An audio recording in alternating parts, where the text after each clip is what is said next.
Grab a bar. Hang. If you let go before 30 seconds, your risk of dying earlier than average is higher. That sounds dramatic. It isn't. Your doctor measures your blood pressure and orders blood work. But testing one of the most accessible biomarkers of aging is totally overlooked: your grip strength. In large studies, grip strength was a stronger predictor of mortality than systolic blood pressure. And it's not about your hands.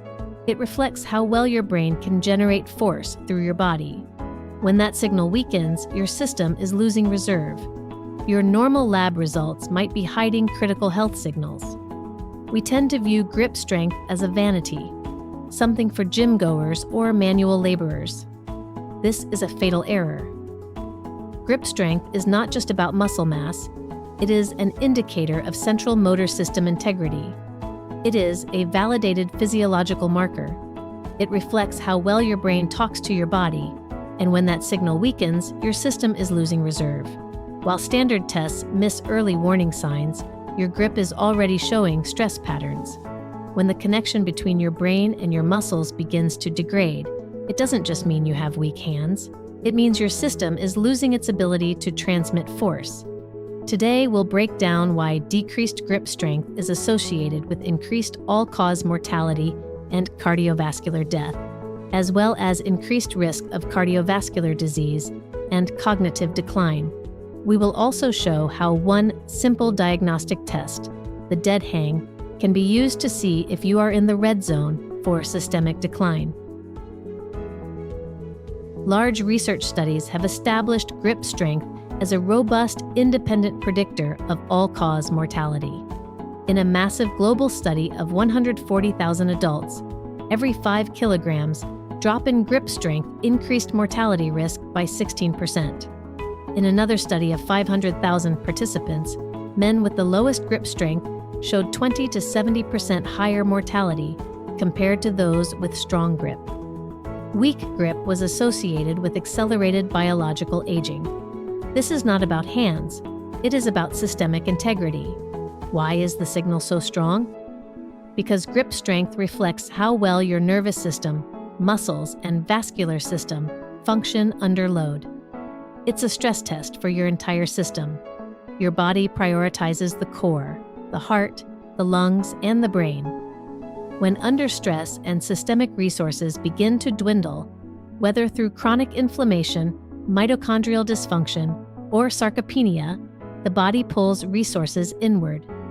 The periphery is the first to go. Weak hands are not a local problem. They are a sign that your biological power plant is downregulating. If you cannot generate force with your hands, it is probable that you are losing bone density and elasticity in your arteries. These microsignals appear months before blood work detects problems. By the time you see a change in a lipid panel, your functional capacity has often been eroding for a decade. We do not need specialized equipment like they use in research to test grip strength. We can use gravity and the dead hang. This tests grip, but it also tests structural integrity and metabolic resilience. Here is the protocol. Find a bar. Hang with your arms fully extended, feet off the ground. Do not pull up. Just hold on and hang. We are looking for specific hang times. If you drop before 30 seconds, you don't have a strength problem, you have a bigger problem. In the world of longevity, this is the danger zone. This suggests low strength-to-weight ratio and reduced neuromuscular reserve. This isn't just being weak. This is a fragility risk. This same profile is associated with higher mortality risk in large studies. If you can hold for 30 to 90 seconds, you are in the intermediate range. This is often considered average for active adults between 25 and 40 years old. But remember, average in a modern population is merely the best of a sick bunch. You are not visibly deteriorating, but you lack a safety buffer. The goal for longevity, the standard for a healthy system, is 2 minutes or more.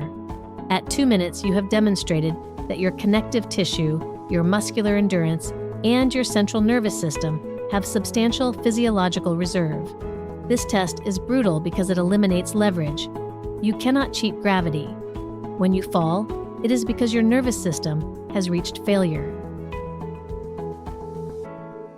You might ask, what does my hand have to do with my heart? Quite a lot. Low grip strength correlates with increased arterial stiffness, higher vascular resistance, and elevated cardiovascular mortality. There is a documented link between grip strength and arterial stiffness. As your arteries harden and lose their ability to expand and contract efficiently, a precursor to hypertension and stroke, your grip strength declines in parallel. Persistent fatigue isn't just tiredness, it's your circulatory system signaling incomplete recovery. When you struggle to hold onto the bar, you aren't just feeling muscle burn. You are feeling the limits of your muscular and cardiovascular reserve under load. If your grip is weak, your heart is working against higher resistance. You are operating with a smaller engine in a heavier car. Standard medicine waits for the heart attack. It waits for the stroke. But the decline in grip strength is one of the earliest measurable indicators that the vascular environment is becoming hostile. If we see a drop in your hang time from 90 seconds to 45 seconds over a year, we don't need a blood test to know that your biological age is accelerating. If you tested yourself and fell into the red zone of below 30 seconds, you need to treat this with the same urgency as high blood pressure. You do not fix this by squeezing a rubber stress ball at your desk. You fix this by loading the system. First, we prioritize heavy carries. Pick up something heavy in each hand and walk. Start heavy enough that 30 to 60 seconds feels difficult. This forces the grip to stabilize the entire kinetic chain while in motion. It integrates the hand with the core and the heart. Second, we practice the dead hang daily. Accumulate time on the bar. If you can only do 10 seconds, do 10 seconds 6 times a day. You are retraining your nervous system to accept high tension as a normal state, not a threat state.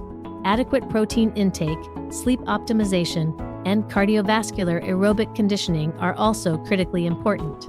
Grip strength improves when overall reserve improves. You are not strengthening your fingers, you are restoring capacity. Grip strength is not a parlor trick. It is a validated mortality biomarker. It is a vital sign. When we see grip strength decline, we are seeing the body withdraw its investment in the periphery to protect the core. It is the first step toward frailty. Disease appears later. Labs shift later. Diagnosis comes later. Functional erosion begins earlier. Grip strength declines before your labs do. Grab a bar. Hang for as long as you can. Find out where you stand.